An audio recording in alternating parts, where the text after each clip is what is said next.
Ma vie a été consacrée à qui? Par qui? Et pour quelles raisons? Ce sont des questions qui viennent vers le Seigneur. Je ne sais pas quel problème te ronge. Mais Anne montait, descendait, maman, des années et des années et des... avec les mêmes problèmes, avec la même honte, avec la même ignominie, avec le célibat international. Jésus va te façonner, Jésus va te rendre propre.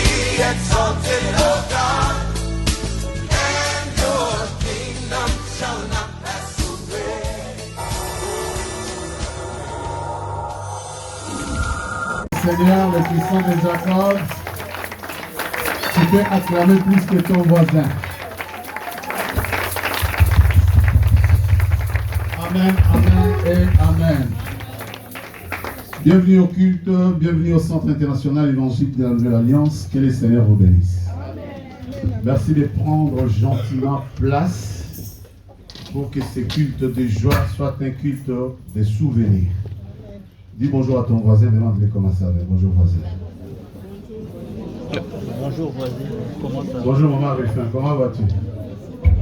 Maman Ruffin. C'est faux ou c'est faux? Madame Ruffin, comment vas-tu? Ça fait longtemps. Que Dieu te bénisse. Maman, Bréau. Alors toi qui es venu à ce culte, tu es béni. Dis à ton voisin, tu es béni. Oh, Nayo qui est bien te dis à ton voisin, tu es béni. Amen. Amen, très bien. Amen. Ce culte est honoré par la présence des hommes et femmes de Dieu dont je vais honorer la présence et en même temps, je suis dans la joie. Si vous me regardez, tu me prépares la note.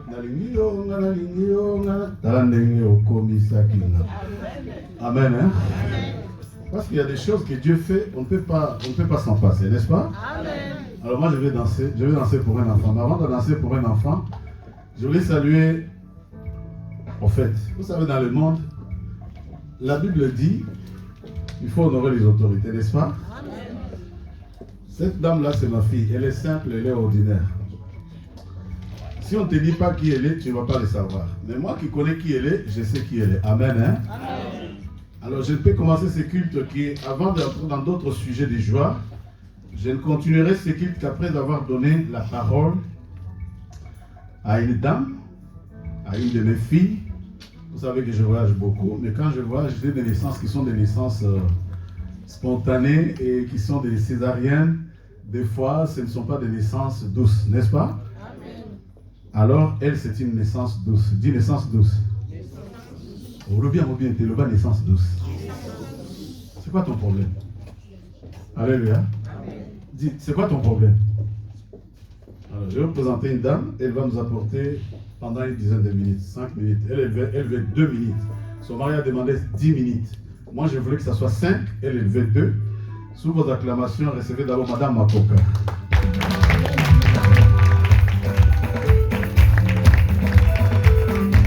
Écoutez bien son CV, c'est ma fille, écoutez bien son CV. Bon. Elle a dit merci papa dans mon oreille. Maintenant, je veux que vous l'entendiez. Acclame le Seigneur, acclame le Seigneur. Je vais pas aller m'asseoir à côté de moi pour écouter ton témoignage. C'est ce que tu Alléluia. Amen, amen. Alléluia les mamans. Amen. Alléluia les papas. Amen. Je suis dans la joie. Je vous salue tous au nom de Jésus. Amen. Et je vous aime tous. Amen, amen. Je bénis le Seigneur pour ce qu'il a fait dans ma vie. Voyager, c'est pas... Tu peux voyager et puis tu n'arrives pas à destination. Mais Dieu m'a fait grâce. Il a protégé mon départ et mon arrivée ici à Paris. Amen, amen, amen. Et je suis dans la joie, je bénis le Seigneur. De venir aussi en ce lieu, retrouver ma famille en Jésus. Amen. Voici ma famille en Jésus. Vous connaissez pas la chanson là? Oh là là. Et moi je vais lire, je vais chanter. Voici ma famille en Jésus. Voici ma famille en Jésus. Qui nous séparera de l'amour de Jésus. Qui nous séparera de l'amour de Jésus. Voici mes frères en Jésus. Voici mes sœurs en Jésus. Qui Qui nous séparera de l'amour de Jésus? Qui nous séparera de l'amour de Jésus? Amen.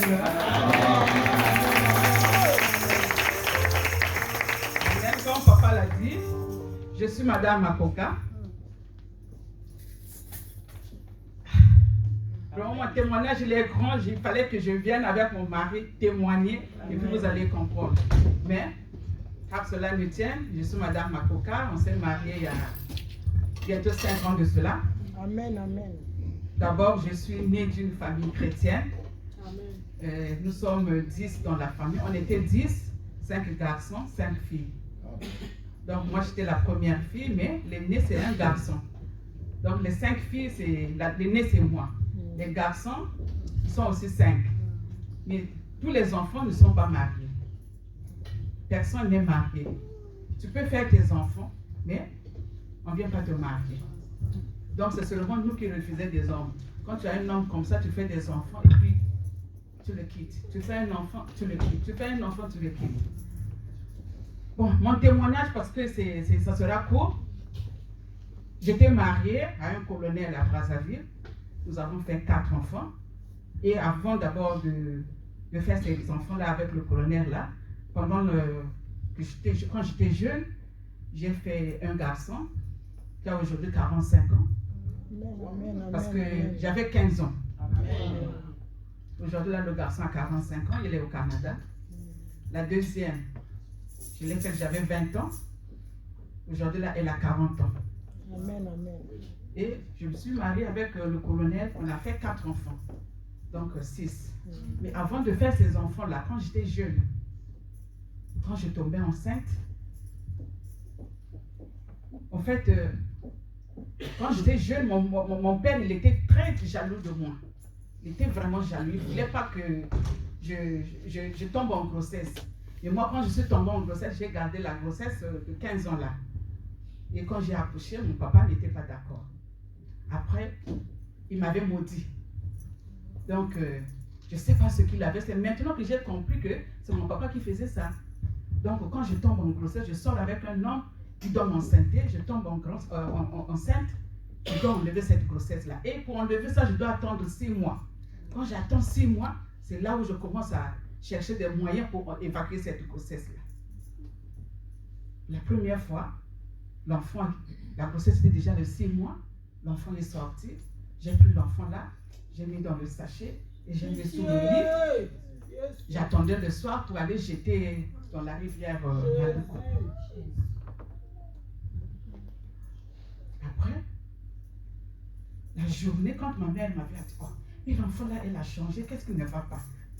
Il est allé chercher un prêtre à l'église qui est venu me demander, mais tu avais la grossesse, comment tu as fait? J'ai dit non, j'ai enlevé la grossesse, mais l'enfant est où? Oh, l'enfant est sous le lit.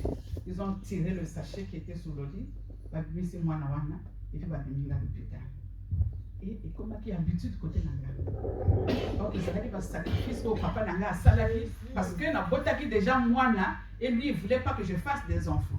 Donc avant le Nanga, bon, le pôle au botin d'Engwana, tu vas voir ce que je vais faire sur toi. Là, na le zemi wana, na yiko tu as sur zemi et j'attendais seulement 6 mois pour que j'enlève ça. Zemi wana, il y a 6 mois quand c'est arrivé, au moment où j'ai enlevé. J'avais maintenant peur. J'ai dit, mais le premier, l'enfant, j'étais dans la rivière. Et puis les enfants, les parents ont pris l'enfant là, ils m'ont amené à l'hôpital. Cette fois-ci, l'enfant là, je veux l'enterrer. Donc dans notre parcelle, la parcelle était cimentée, mais il y a une partie qui était restée là où il y avait des fleurs. Je suis allée, j'ai creusé là-bas. Quand l'enfant est sorti de 6 mois, un garçon. Le premier, c'était une fille. Le deuxième, c'était un garçon. Donc, je prends l'enfant là, je creuse le trou, je mets l'enfant dans le trou là, et puis je ferme. Je suis allée dormir. Vers 5 heures du matin, je me suis levée pour aller me soulager. Je viens dehors là, je trouve le chat est venu, il a déterré l'enfant là, et puis le fœtus est resté dehors. J'ai dit, hey, mais ça c'est quoi? Je ramasse ça encore, je le mets dans le sachet, je vais jeter dans la poubelle. Et c'était devenu une habitude. Voilà comment la sorcellerie fait. C'était une sorcellerie inconsciente, je ne savais même pas. Et c'est mon père qui m'avait maudit. Donc j'étais élevé dans un monde de ténèbres pas compliqué. Mais je ne savais pas. C'est quand je suis venue au ministère du combat spirituel, quand je prends les enseignements, je commence à dire, donc moi j'étais sorcière sans le savoir. J'ai fait 6 grossesses. 6 que j'ai enlevées comme ça. 6. J'enlevais. Et après, là où je commençais à dire, mais qu'est-ce qui ne va pas dans ma vie? J'ai commencé à chercher Dieu. Et c'est là où j'ai trouvé le colonel là. Il m'avait même pas donné. Il m'a dit, bon, viens, on va rester ensemble. J'ai pris mes 2 enfants. Je suis partie chez le monsieur en question. Je commençais à rester là-bas. Mon père m'avait abandonné. J'ai fait 4 enfants avec ce monsieur-là. Mais ce monsieur-là ne m'a pas honoré. Il ne m'a pas honoré. Mais c'était vraiment pénible. Une femme misérable. J'ai souffert dans ma vie. J'ai souffert. Mais moi aussi, j'étais seulement accroché à ce Dieu-là. Je parlais, mais quel Dieu? Je cherchais Dieu seulement comme ça là. Donc j'étais évadée de prière. On me dit, va à la prière, là-bas je pars. Va là-bas, je pars. Va là-bas. Donc je n'étais pas fixe. Après, je suis restée avec ce monsieur-là. Comme il y avait des réclamations, qui t'a dit que tu vas te marier? Les autres ne sont pas mariés, mais toi tu vas rester dans un foyer. Fais seulement des enfants, mais tu vas laisser ces enfants-là, tu vas partir. Je suis restée avec ce monsieur-là, ça ne marchait pas. À un moment donné, j'ai décidé de partir. J'ai laissé les enfants. Et quand je suis partie, une année plus tard, le monsieur meurt. Le monsieur est mort. Je suis partie quand même à la veillée parce que j'ai des enfants avec lui, 4. J'arrive à la veillée, je suis restée au moins 8 jours. Le 9e jour, la famille de ce monsieur-là me chasse. Il dit, oh non, toi tu étais déjà parti, tu dois rester ici, tu ne peux pas enterrer le monsieur-là, tu dois partir. J'ai dit, oh, mais j'ai fait des enfants avec lui, nous sommes restés 25 ans de vie commune, je dois l'enterrer. Oh non, il faut partir, on ne peut pas te voir ici. Moi aussi j'ai plié ma natte, je suis partie chez moi. Et quand on l'a enterré, moi je n'étais plus là. Les enfants sont restés, bon après, ils ont cherché aussi les enfants sont venus chez moi, je suis restée avec les enfants. Après 2 ans plus tard, c'est là où j'ai trouvé Papa Makoka. Je trouve Papa Makoka. Bon, en fait, j'étais partie au ministère du combat spirituel. Je commençais déjà à aller prier là-bas. Je priais. Dieu me fait grâce. Je rencontre Papa Makoka. Ce jour-là, Papa Makoka me dit, toi, tu viens prier ici, là.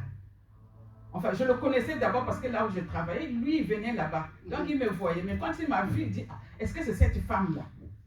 Il m'a appelé Eaux et Forêt, parce que je travaille au ministère des Eaux et Forêts. Eaux et Forêt, j'ai regardé. J'ai dit, mais c'est qui c'est? Vous travaillez au ministère des Eaux et Forêts? J'ai dit oui.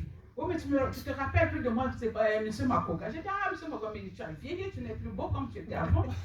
Lui aussi, il me dit, mais toi aussi, tu n'es plus belle comme je t'ai connue quand je venais au ministère. J'ai dit, ah, papa, j'ai des problèmes en tout cas. Après, on sait que c'est pas dit. Il a pris mon numéro de téléphone. Moi aussi, j'ai pris son numéro de téléphone. Après, il m'appelait. Mais quand j'étais à Brazzaville, je travaillais au trésor de Kinkala. Donc, je partais tous les jours à Kinkala. Parfois, je partais la semaine. Je reste là-bas et je viens seulement au week-end. Un jour, il m'appelle. Il dit, oh, mais moi, je veux venir chez toi. Je dis, tu ne peux pas venir chez moi parce que moi, je suis à Kinkala. Si tu veux me voir, tu viens seulement les samedis ou dimanches. Parce que les jours ordinaires, là, moi, je suis à Kinkala. Je travaille à Kinkala. Il dit, je veux venir les samedis. Le samedi, là, il vient. On commençait à causer. Après, il me dit, oh, mais moi, je veux de toi. J'ai dit, ah, non, moi, je ne veux pas. J'ai trop souffert dans le foyer là où j'étais. Je ne veux pas, en tout cas, je ne veux pas. Il dit, oh, moi, je veux de toi. Moi, je veux de toi, je veux te prendre. Je ne te prends pas comme une copine. Je ne te prends pas comme une femme. Mais je veux te prendre comme mon épouse. Mon cœur a fait. Il dit, va me prendre comme ton épouse? Comment ça?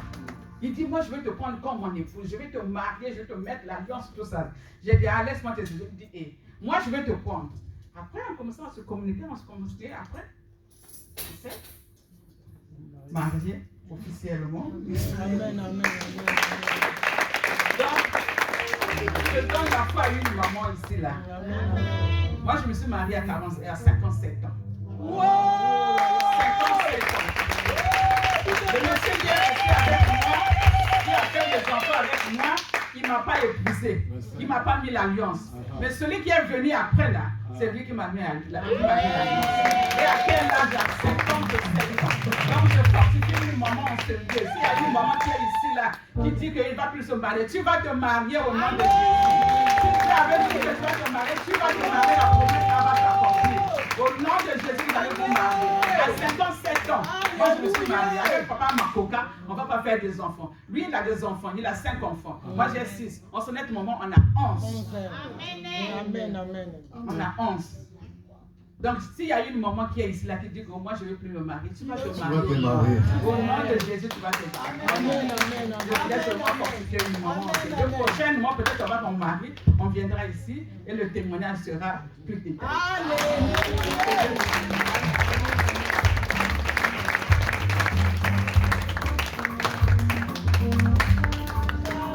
Madame Makoka. Madame Makoka, j'aurais voulu que tu donnes les CV, mais je vais vous donner les CV. Acclame les Seigneurs. Ce n'est pas un petit mari. Hein. Son mari à ce net moment où je parle. À cet instant où je parle là. Écoutez les réseaux sociaux.